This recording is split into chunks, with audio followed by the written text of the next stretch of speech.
Bismillahirrahmanirrahim. Assalamualaikum warahmatullahi wabarakatuh. Alhamdulillahillazi hadana lihaza wa ma kunna linahtadiya laula an hadanallah. Asyhadu an la ilaha illallah wahdahu la syarikalah wa asyhadu anna Muhammadan abduhu wa rasuluh. Allahumma salli ala Muhammadin wa ala alihi wa ashabihi ajmain. Bapak Ibu, adik-adik sekalian yang insya Allah kembali dirahmati Allah, kita lanjut kajian fikih Islam kita pada malam hari ini. Pembahasan kita tentang wudhu. Jadi wudhu itu adalah mengambil air untuk salat.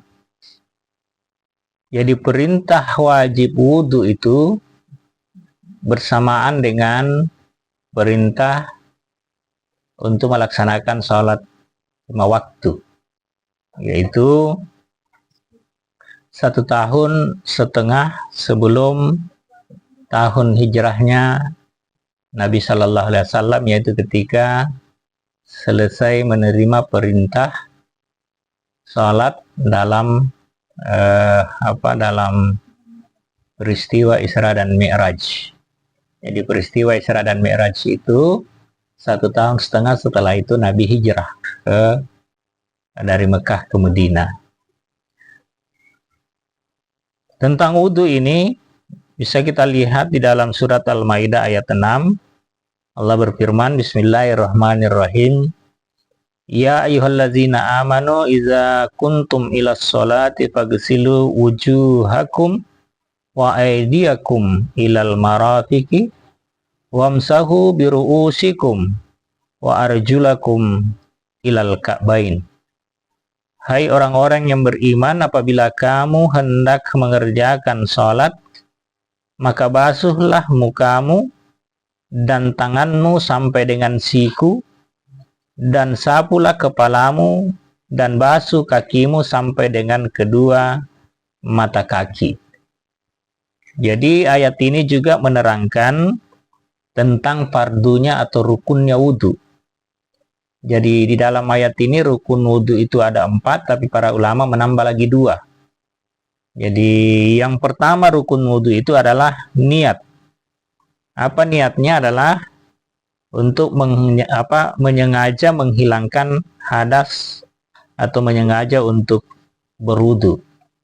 Siapa yang tahu apa niatnya kalau kita berwudu? Nawaitul wudu'a lirafhil hadasil asgari fardal lillahi ta'ala. Itu niatnya, jadi kita harus berniat.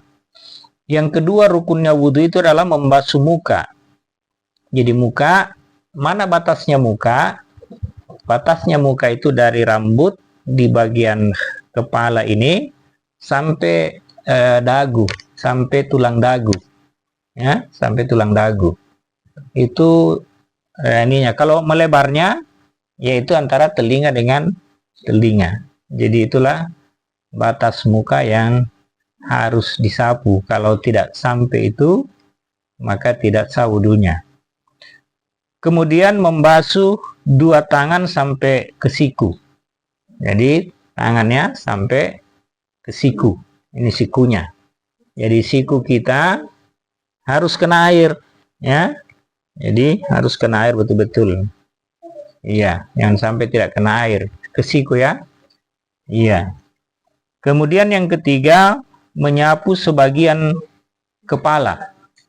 Jadi sebagian kepala itu minimal, ya, minimal dia bukan sehelai rambut atau sedikit, tapi minimal dia seubung-ubung, minimal 1 kepal itu kita basahi.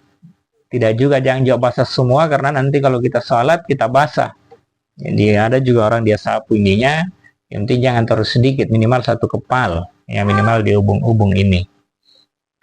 Kemudian yang kelima, membasuh 2 telapak kaki sampai kedua mata kaki. Jadi kaki kita ini kita basuh sampai mata kaki ini. Ya, iya. Jadi semua ini harus basah. Karena diriwayatkan pernah ada sahabat yang sholat, tapi Nabi melihat ada yang tidak basah dia punya ini sampai mata kaki. Nabi mengulang suruh dia untuk membasahi dan kemudian ulangi sholatnya. Jadi dia harus basah. Kemudian yang keenam, menertibkan rukun-rukun di atas. Apa maksudnya itu menertibkan? Yaitu dari jangan dibalik dari kaki misalnya kemudian ke tangan, tapi sesuai urutan tadi, yaitu muka, kemudian tangan ke siku, setelah itu sebagian kepala dan kaki. Itu artinya tertib. Jadi itulah rukun wudhu. Jadi rukun wudhu itu ada 6 ya. Kemudian syarat-syarat wudhu. Yang pertama itu Islam. Kalau bukan Islam kan dia tidak sholat. Yang sholat itu hanya Islam. Yang kedua adalah mumayyiz. Mumayyiz itu artinya orang yang sudah diberi hak atau dia bisa membedakan yang baik atau dia sudah dewasa, ya. Mumayyiz. Kemudian yang ketiga tidak boleh berhadas besar. Apa itu hadas besar? Hadas besar kita sudah jelaskan itu hari. Kalau yang harus diganti dengan mandi wajib, ya. Mandi wajib itu tidak boleh, tidak bisa berwudu. Kemudian yang keempat dengan air yang suci dan mensucikan. Kita sudah jelaskan tentang air, ya. Ada air suci mensucikan, ada air suci tapi tidak mensucikan. Iya. Kemudian yang kelima, tidak ada yang menghalangi sampainya air ke kulit seperti getah atau cat, ya. Seperti getah atau cat. Jadi kalau kita habis kerja mengecat misalnya, kalau masih ada cat di tangan kita yang kira-kira itu kan air wudhu, kapan tidak dibersihkan maka tidak sah kita punya wudhu. Atau ada yang pakai apalagi itu kuteks, ya, kuteks di kuku itu, ya. Ya, ada yang pakai kuteks itu, yang cat kuku itu tidak bisa, tidak sah wudhunya, ya, tidak sah wudhunya. Jadi jangan pakai kuteks itu, ya. Nah, karena itu menghalangi air sampai ke kuku, sampai ke kulit itu, ya. Nah, jangan pakai kuteks. Sunat wudhu yang pertama membaca basmalah pada permulaan wudhu. Kita mau lihat air, kita baca Bismillahirrahmanirrahim. Kenapa? Karena Nabi menyampaikan sesuatu itu dimulai dengan Bismillah. Atau pekerjaan apapun yang kita kerjakan, mulailah dengan Bismillah. Kalau tidak dimulai dengan Bismillah, maka pekerjaan itu bisa menjadi sia-sia, ya. Nabi Sallallahu Alaihi Wasallam bersabda yang artinya, tiap-tiap pekerjaan penting yang tidak dimulai dengan Bismillah, maka pekerjaan itu terputus, kurang berkah. Jadi kita pergi sekolah, kita mulai kerja PR, kita mulai belajar, ucapkan Bismillah. Kita pergi kerja, kita mulai pekerjaan kita, ucapkan Bismillah. Karena kalau tidak, Nabi katakan kurang berkah. Begitupun kalau berwudu. Yang kedua, sunat wudu adalah membasuh kedua telapak tangan sampai pergelangan sebelum berkumur-kumur. Jadi tangan ini dibasuh di sela-sela sampai pergelangan ini, ya. Kalau tadi dari tangan sampai ke siku, ini dari ujung jari ini sampai pergelangan ini, itu sunat. Kemudian yang ketiga, berkumur-kumur, ya. Jadi air dimasukkan kalau perlu di ini, ya, supaya juga bau mulut bisa keluar. Jadi kalau kita baru bangun, supaya mau hilang bau mulut selain sikat gigi itu, kadang kita sikat gigi juga itu dia tidak bersih, masih bau kita punya mulut, karena dia dari dalam, ya. Olehnya itu ambil air bukan juga ditelang, tapi agak telang baru kumur-kumur, baru buang. Ya, kalau hanya sikat gigi, kadang juga gigi kita ini tapi bau mulut tidak keluar, bau dari dalam. Jadi penyebab bau mulut itu ada 3. Yang pertama itu memang karena habis bangun tidur, yang kedua itu karena lapar, ya, yang ketiga itu lama diam. Kalau lama diam tidak bicara, tidak ini, itu dia berbau mulut. Ya, jadi begitu kita disunatkan untuk berkumur-kumur. Kemudian yang keempat, memasukkan air ke hidung itu juga sunat. Jadi dulu kita kena corona. Salah satu mengobati corona atau mengobati orang supaya tidak gampang flu itu air hidung itu dihirup. Ya, hirup. Ya, itu ada penelitian. Dihirup baru dikasih keluar. Karena kenapa? Kuman-kuman yang ada di hidung itu yang bisa menyebabkan flu seperti yang baru-baru terjadi. Nah, itu caranya adalah kumur-kumur itu air. Isap, masukkan di hidung itu air. Kan ada itu ya, terasa ya. Setelah itu enak perasaan. Nah, kita ambil air baru kita isap pakai hidung kita, ya baru keluarkan. Setelah itu enak perasaan. Karena kenapa? Ternyata untuk membersihkan virus yang ada di hidung. Jadi begitu ya. Nah, itu ajarannya Nabi dan ajarannya agama kita, dan itu sudah diteliti. Salah satu wudhu itu bisa mencegah dari virus yang ada di hidung. Kemudian yang kelima, menyapu seluruh kepala. Jadi sunnat itu hukumnya, kalau rukunnya tadi adalah sedikit sebagian kepala, kalau disapu semua kepala dengan air, yang penting jangan dia basah seperti ini, disapu itu sunat, didapat pahala, ya, dapat pahala.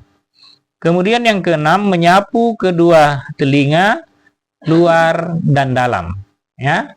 Jadi kasih air, ini sunat ini, ya, kasih air baru di luar dan dalam dibersihkan, ya. Jadi kalau ada orang yang kotor telinganya, perhatikan, berarti jarang dia sholat. Sebentar kita lihat satu-satu ya. Iya, kalau ada kotor telinganya berarti jarang dia berwudu, atau dia berwudu tidak bagus cara wudunya, ya. Kalau bagus cara wudunya, orang pasti bersih di dalamnya, bersih juga di luarnya. Kemudian yang ketujuh, menyilang-nyilangi jari kedua tangan dengan cara berpanca dan menyilang-nyilangi jari kaki dengan kelingking tangan kiri, dimulai dari kelingking kanan disudahi pada kelingking kaki kiri.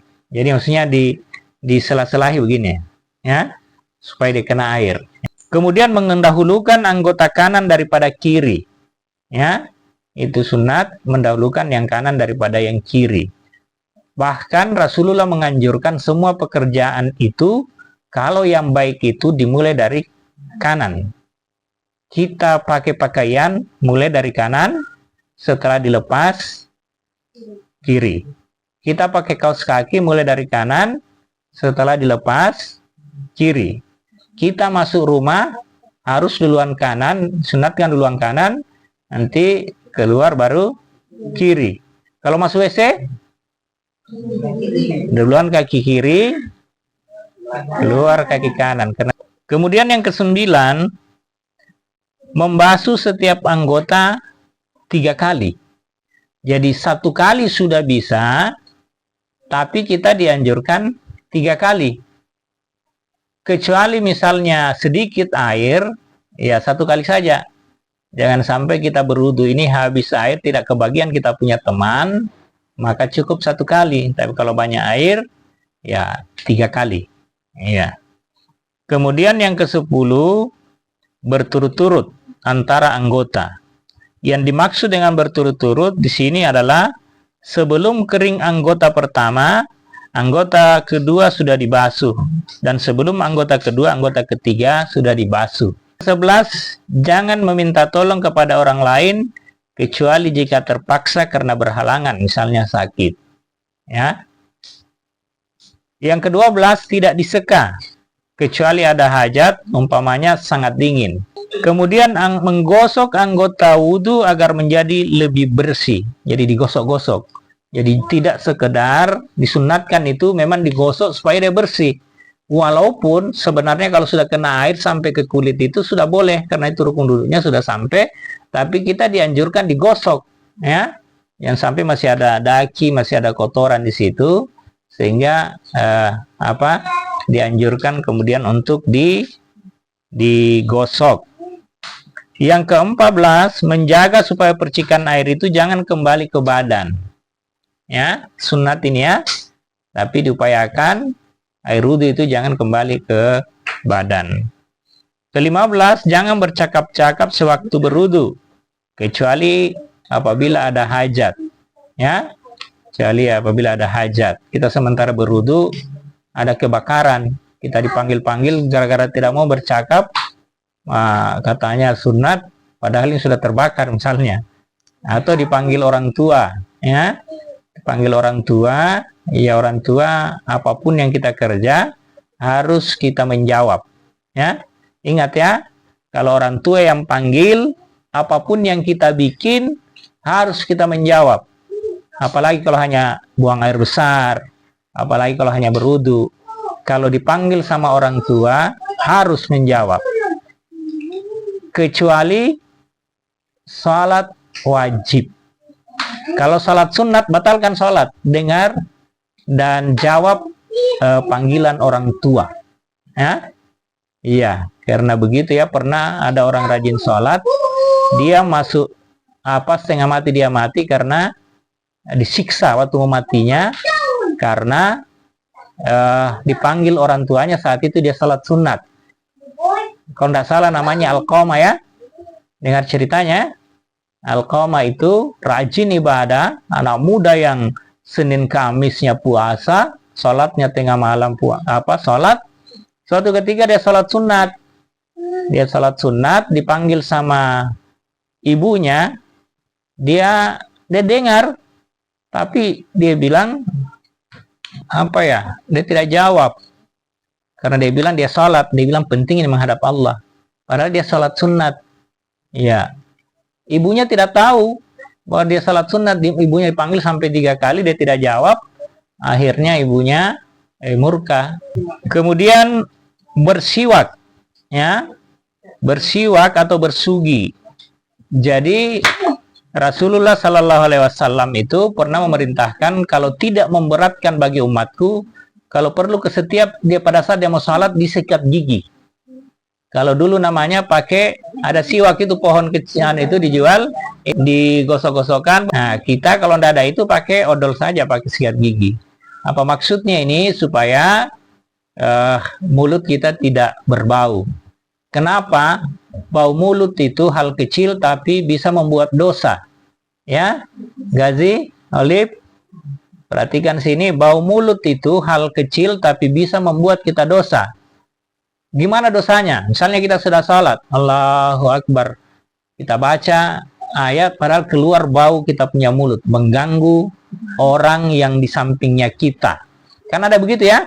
Kita salat dia bau mulutnya, membuat kita tidak khusyuk salat, membuat orang di samping kita tidak khusyuk salat, maka kita bisa berdosa. Jadi hati-hati, bau mulut bisa menyebabkan orang tidak khusyuk, maka jaga.